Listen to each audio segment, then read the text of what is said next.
Today's Solemnity has something to teach us about Mary, about God, and about ourselves. Let's start with Mary, because this isn't the first time we've heard a song like Mary's Magnificat, about God standing on the side of the oppressed and overthrowing tyrants. Alongside Miriam, Judith, Deborah, great heroines of the Jewish tradition, today our Mary takes her place in this established lineage of rebel women who used their power to accomplish the will of God. Few of us can imagine the kind of oppression under which Mary and her community lived. Roman soldiers were everywhere, tasked with keeping peace by force. The threat of physical and psychological violence lurked on every corner. Military authorities watched her every move. But Mary knew they weren't the only ones watching her. She could sense that God, Adonai, the Holy One, also saw her in her struggle, and God wasn't having it. Mary knew that poverty and persecution are not God's dream for humanity. From her profound faith and practice in the Jewish tradition, she knew that God looks at her with favor and that God will take action, just as God did for Miriam, Judith, and Deborah.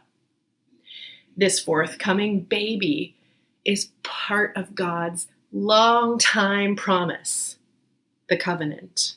And Mary is the link. And this time, the covenant is living inside of Mary's body.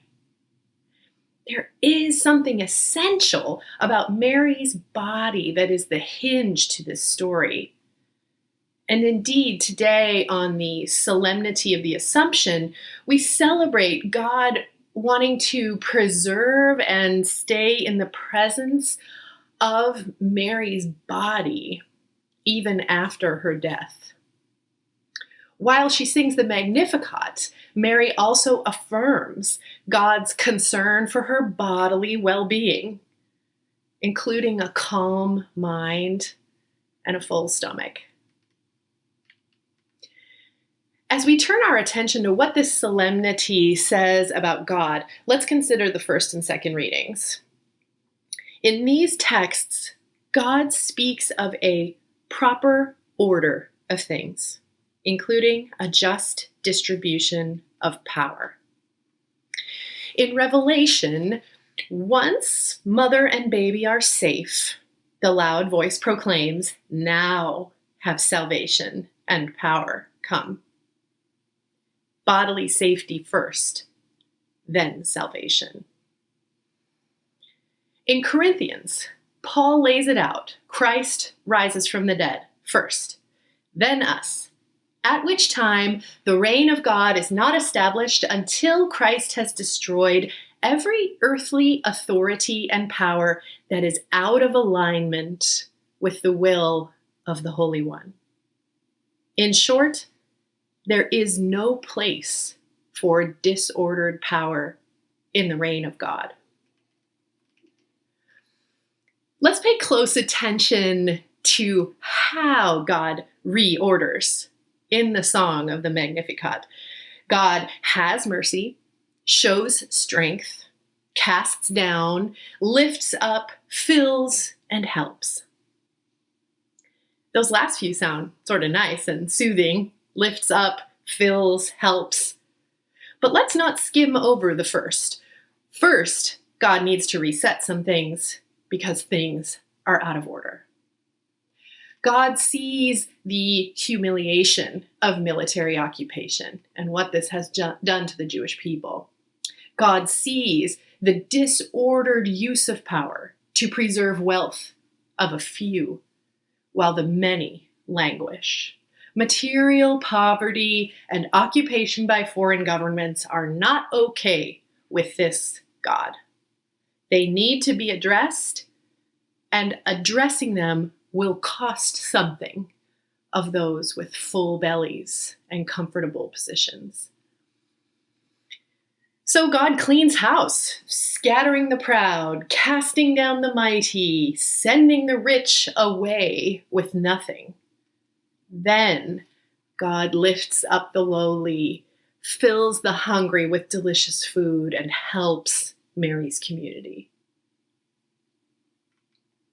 So now to ourselves in our times. When we look around today, it is a time of disorder, is it not? We see disorder in our treatment of God's creation, disorder in the care of human persons, disorder in the use of wealth.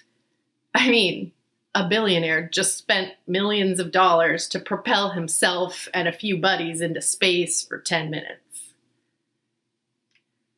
The pandemic, too, has exposed our disorder. Even in our own neighborhoods, we witness a chasm between homeowners and home renters, between the type of jobs that allowed for the distance of at-home work and those that forced workers into risky situations, between those with access to robust healthcare and those with access to none.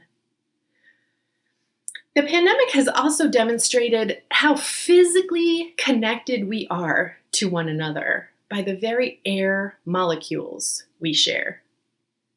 The plight of one community, city, country is truly the plight of all of us when it comes to COVID. And Mary knew this too. In the Magnificat, she moves from me to we. At the beginning of the hymn, she is singing about the great things God has done for her, personally. Then she transitions into the great things God is doing for her community, the servant to Israel. In Mary's worldview, the entire community suffers together, and the entire community prospers together. So, where are we invited to participate in God's reordering today? Is there something God is calling you and me to abandon, to take on, to start, or to stop in the name of ordering all things toward just relationships? Let's go forth today with eyes fixed on the world through the lens of the Magnificat, prioritizing the well-being of the poor in all ways, body and soul,